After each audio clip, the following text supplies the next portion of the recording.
So, this is my med kit, new med kit I've bought. As you can see, it wraps around the ankle, holds a tourniquet in place there. Now I think it was actually made for a soft T tourniquet. The cats are a little bigger, but it seems to fit well enough.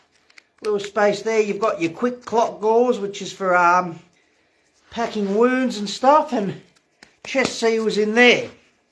As you can see, just tucks over.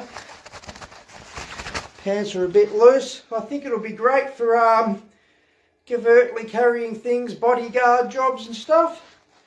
As you can see, fits very well.